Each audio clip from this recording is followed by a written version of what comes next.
ಪ್ರಯೋಗದ ಹೆಸರು copper sulphate ಮತ್ತು ಕಬ್ಬಿಣ ಮೊಳೆಯ ನಡುವಣ ಪ್ರಕ್ರಿಯೆ.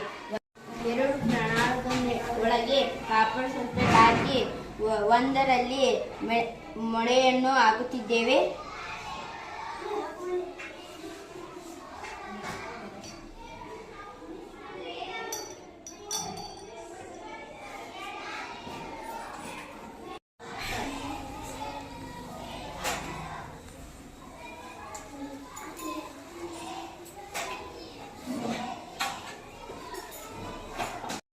ಹದಿನೈದು ನಿಮಿಷದ ನಂತರ ದ್ರಾವಣದಿಂದ ಮೊಳೆಯನ್ನು ಹೊರತೆಗೆದಾಗ ಅದು ತುಕ್ಕು ಹಿಡಿದಿದ್ದು ಹಸಿರು ಬಣ್ಣಕ್ಕೆ ಬದಲಾಗುತ್ತಿತ್ತು.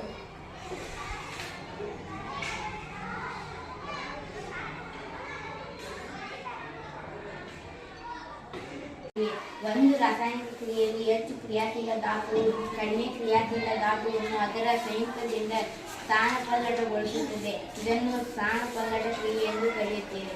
ಇಲ್ಲಿ ಸಾಂದ್ರದಿಂದ ಕಬ್ಬಿಣ ಹೆಚ್ಚು ಕ್ರಿಯಾಶೀಲ ಧಾತುವಾಗಿದ್ದು ಕಾಪರ್ ಸಲ್ಫೇಟ್ ದ್ರಾವಣದಲ್ಲಿರುವ ತಾಮ್ರವನ್ನು ಸ್ಥಾನಪಲ್ಲಟಗೊಳಿಸುತ್ತದೆ. ಪರಿಣಾಮವಾಗಿ ಉಂಟಾದ ಕಬ್ಬಿಣ ಸ್ವಲ್ಪ ಹಸಿರು ಬಣ್ಣಕ್ಕೆ ಬದಲಾಗುತ್ತದೆ. ಕಾಪರ್ ಸಲ್ಫೇಟ್ ಪ್ಲಸ್ ಕಬ್ಬಿಣ ಕಬ್ಬಿಣ ಸಲ್ಫೇಟ್ ಪ್ಲಸ್ ತಾಮ್ರ.